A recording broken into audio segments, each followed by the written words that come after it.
today we will class I am taking class 7 और 7th class में हम आज पढ़ेंगे transportation in animals and plants.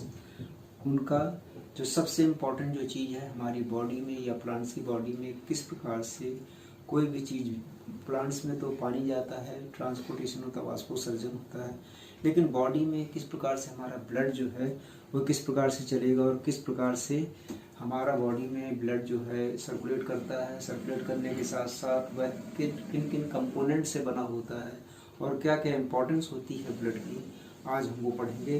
तो आइए सबसे पहले देखते हैं कि transportation in animals and plants.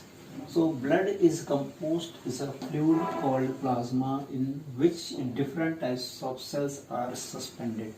Means यहाँ पर ब्लड को हम लोग प्लाज्मा के नाम से जानते हैं। प्लाज्मा कैसा होता है? Plasma are contain some so many types of things. Contains होता है इसमें प्लाज्मा का red blood corpuscles, white blood corpuscles और प्लेटलेट्स। हर एक चीज़ का संबंध होता है उसमें। रेड ब्लड वेसल्स जो कि उसका कार्य क्या होता है, उसका कार्य करने की क्षमता क्या होती है, वाइट ब्लड की कार्य करने की क्षमता क्या होती है, किसे कहते हैं, आइए देखते हैं। तो सबसे पहले one type of cell are the red blood corpuscles or RBC contain a red pigment. यह रेड पिगमेंट बॉडी को देता है और बॉडी को रेड पिगमेंट देने के साथ साथ बॉडी में इसकी जो समय सीमा होती है वह 80 से लेकर के 120 दिन तक होती है। यह 120 दिन तक अपने एक रेड ब्लड सेल्स अपना कार्य करता है और जीवन में हमें रेड ब्लड कार्पुसेल्स का बहुत ही इम्पोर्टेंट महत्व होता है, क्योंकि यह ब्लड का, इसमें हीमोग्लोबिन की सबसे ज़्यादा हीमोग्लोबिन होता है।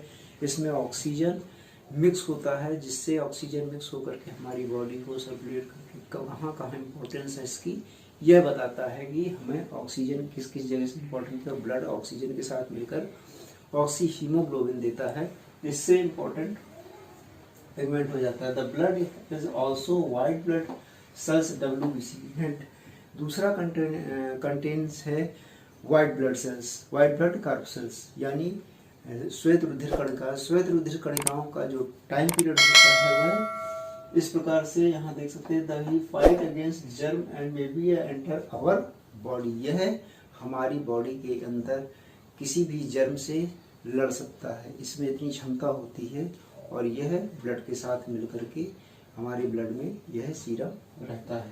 इस प्रकार से यह the clot of format because the presence of another types of cells in the blood cells का प्लेटलेट्स। इन्हें हम जो ब्लड का क्लॉट जमा देता है, आपने देखा होगा कहीं रक्त का थक्का जम जाता है बॉडी में, कहीं चोट लग जाती है, चोट से हमें ब्लड आ जाता है तो ब्लड जो है धीरे धीरे जम जाता है। तो जमने की जो क्षमता होती है, क्लॉट होता है, वह प्लेटलेट्स की वजह से होता है। बॉडी में जितना अच्छा प्लेटलेट्स होंगे बॉडी की क्षमता और उसका जमना उतना ही तेजी से होगा। यह रुधिर जो है इम्पोर्टेंट इसलिए भी होता है। तो यह 3 तरह का आपने कंटेन इसमें सुने ब्लड में। पहला है रेड ब्लड सेल्स, दूसरा है वाइट ब्लड सेल्स और तीसरा है प्लेटलेट्स। तो प्लेटलेट्स अपने कार्य इस प्रकार से करते हैं। अब हम देखते हैं कि सबसे पहले हमारी बॉडी का जो सिम्टम्स होता है, यहाँ देख सकते हैं आप, यहाँ पर ये दिखाया गया है कि किस तरह से सर्कुलेट करते हैं। तो यहाँ लंग्स है, यहाँ पल्मोनरी आर्टरीज हैं और यहाँ जो है पल्मोनरी वेन्स हैं। इनका जो सिस्टम बना हुआ है, यहाँ लंग्स से हार्ट में जाना, हार्ट से वेन्स में जा कर के और कैपिलरीज में जा कर के और यहाँ से आर्टरीज, यहाँ से आकर के फिर बॉडी में ये हार्ट में जाता है, हार्ट के चैम्बर में। यहाँ आपको मालूम है 2 अलिंद और 2 निलय होते हैं। जब सांस हम लोग लेते हैं तो अलिंद जो है खुल जाते हैं, निलय बढ़ जाता है। निलय जब जो है और नीचे से जब हम लोग सांस को बाहर निकालते हैं तो निलय खुल कर के अलिंद खुल जाते हैं और यहाँ से हमारी सांस जो है बाहर को निकल जाती है और लंग्स हमारे काम करना स्टार्ट कर देते हैं। तो जिस प्रकार से हम लोग सांस लेते हैं, सांस के साथ ऑक्सीजन मिलकर के यह पल्मोनरी वेन्स से होते हुए आर्टरीज में, सारी आर्टरीज बॉडी के अंदर से निकल जाती हैं और इस प्रकार से हमारे बॉडी का जो डायग्राम है कैपिलरीज, यह सारी कैपिलरीज में बढ़ जाता है और यहाँ से होता हुआ, वेन से होता हुआ फिर से हार्ट चैम्बर में आता है, जो कि यहाँ पर रक्त शुद्ध हो जाता है। इससे हम इस बॉडी के पार्ट को हम लोग इस यहाँ से समझ सकते हैं कि बॉडी में ब्लड इस प्रकार से कार्य करता है। अब आता है ब्लड डोनेशन। आपने कई बार देखा होगा कि ब्लड डोनेशन कैंप लगते हैं, ब्लड डोनेशन का कैंप लगता है। तो ब्लड डोनेशन में क्या होता है, hundreds of people dies due to the unavailability of blood. बहुत सारे लोग रुधिर पाने के साथ साथ भी मर जाते हैं। किसी को ब्लड नहीं मिलता, ब्लड मिल भी जाता है तो मर जाते हैं। वजह उसकी ये होती है कि उनमें एंटीबॉडीज़ और एंटीजेंस की कमी होती है। वजह ये लोग नहीं जान पाते थे पहले लोग, क्योंकि किसी का ब्लड चढ़ जाता था किसी के साथ में तो वह कुछ मर जाते थे, कुछ जिंदा रहते थे, लेकिन कुछ जो मर जाते थे उनको ये पता नहीं लगता था कि वजह क्या है, किस वजह से मरे। तो इससे हमें ये पता चलता है कि ब्लड के भी कुछ ग्रुप्स होते हैं और ब्लड के ग्रुप होने के साथ साथ उन्हें किस प्रकार से हम लोग उनको एक बॉडी से दूसरी बॉडी को ट्रांसफ़र करते हैं। कौन से ब्लड ग्रुप का व्यक्ति कौन से ब्लड ग्रुप में ट्रांसफ़र कर सकता है और कौन कौन से ब्लड ग्रुप होते हैं, तो यहाँ देखते हैं। Voluntary blood donation is harmless and painless and can save precious lives.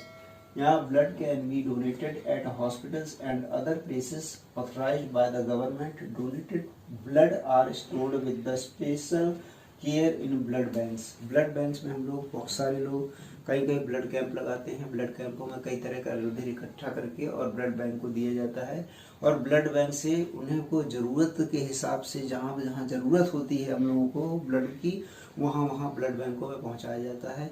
और यहाँ हम देख सकते हैं कि टाइप्स ऑफ ब्लड ग्रुप क्या होता है। तो सबसे पहले हम जानते हैं कि रुधिर 4 प्रकार का होता है। एक होती है एंटीबॉडीज़ और एक होता है एंटीजेंस। एंटीबॉडीज़ में किसी में एंटीबॉडीज़ में होता है और एंटीजेंस यहाँ प्लस पॉजिटिव होता है, इसमें एंटीबॉडीज एब्सेंट होता है, इसमें प्रेजेंट होता है। तो यहाँ पर हम लोग देख सकते हैं कि किस प्रकार से एंटीजन और एंटीबॉडीज़ का इम्पोर्टेंट होता है। तो 4 प्रकार के ब्लड ग्रुप होते हैं, ए, बी, AB और O। ये 4 प्रकार के ब्लड ग्रुप होते हैं। इसमें 2 जो इम्पोर्टेंट हैं, सबसे इम्पोर्टेंट जो ब्लड ग्रुप है AB और O।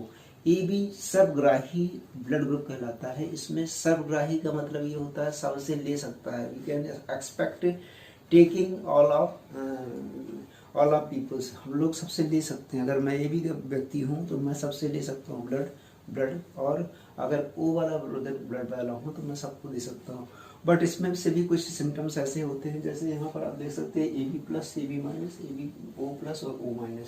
यहाँ एंटीबॉडीज और एंटीजन का मामला ये आता है कि यहाँ पर अगर हमें same blood group of antibodies और एंटीजन नहीं मिलता है तो वहाँ पर यह हमारे लिए बहुत ज़्यादा घातक सिद्ध होता है। तो इस तरह से हम इसको समझ सकते हैं कि हमें इनका बहुत ध्यान रखना चाहिए, पॉजिटिव है या नेगेटिव है। A positive, A negative, A positive, A negative, B positive, B negative, A B positive, A B negative, O positive, O negative. यहाँ पर ओ नेगेटिव जो है बहुत रियर ब्लड ग्रुप होता है। इसको एशिया में इसमें केवल 3% बॉडी ब्लड जो है वो एशिया में पाया जाता है केवल, इसलिए सबसे ज़्यादा रियर केस में ओ नेगेटिव ब्लड ग्रुप बहुत ज़्यादा इम्पॉर्टेंट होता है।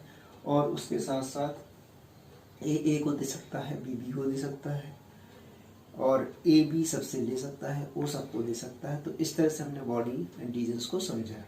इसके साथ ही इसमें मैंने आपको बताया ट्रांसपोर्टेशन ब्लड का क्या होता है।